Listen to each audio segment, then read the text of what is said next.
السلام علیکم دوستوں، کچھ دیر پہلے میری نظر کے سامنے سے ایک ویڈیو گزری جس میں سے یہ ٹائٹل تھا ڈاکٹر آصف جلالی کی گرفتاری۔ تو دوستوں، میں اس گرفتاری پر نہایت ہی مذمت کرتا ہوں کہ ان کو جلد از جلد رہا کیا جائے، کیونکہ ان کا کوئی جرم نہیں ہے۔ جن کا جرم ہے وہ لوگ باہر پھر رہے ہیں۔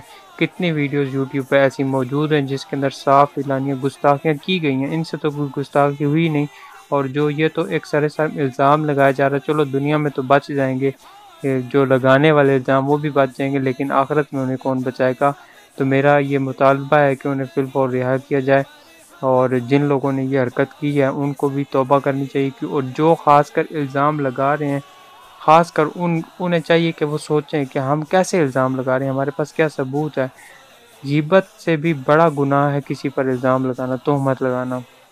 تو سوچئے دوستوں کہ آئے دن ان پر لوگ الزام لگا رہے ہیں، جنہوں نے یہ کر دیا وہ کر دیا۔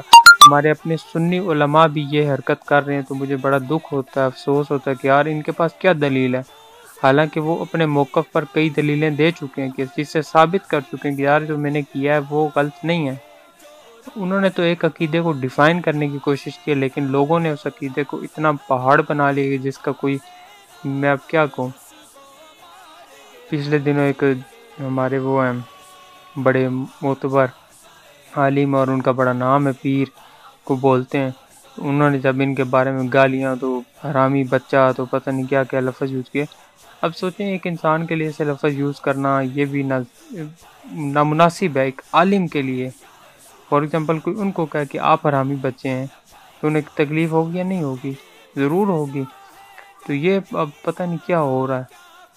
بس اپنی عزت کے، مجھے یقین ہے کہ حق کی فتح ہونی ہے، اور ڈاکٹر آصف جلالی ہی حق پر ہیں، اور انہی کی فتح ہونی ہے۔ کیونکہ ہمارا اہل سنت سنیوں کا یہ عقیدہ ہے کہ تمام نبیوں، انبیاء اور فرشتوں کے علاوہ اس دنیا میں کوئی بندہ معصوم نہیں ہے۔ باقی صحابہ کرام، اہل بیت اطہار، یہ سارے محفوظ ہیں، معصوم نہیں ہیں۔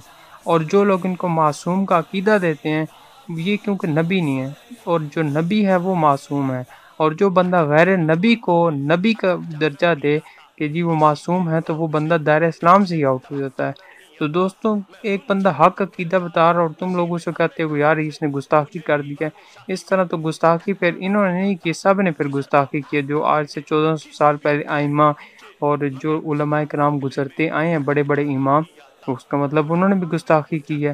تو دوستوں، میرا یہی بس مطالبہ ہے کہ فی الفور رہا کیا جائے، اور اس ویڈیو کو زیادہ سے زیادہ سوشل میڈیا پر شیئر کریں، تاکہ بہت جلد از جلد وہ ان کو رہائی کا مل جائے، کیونکہ رہائی تو انہیں ویسے بھی ملنی، کیونکہ میری ایک ویڈیو سے کچھ نہیں ہونا، ان کے بے شمار لاکھوں سپورٹرز اس ٹائم دنیا میں موجود ہیں۔ السلام علیکم، اللہ حافظ۔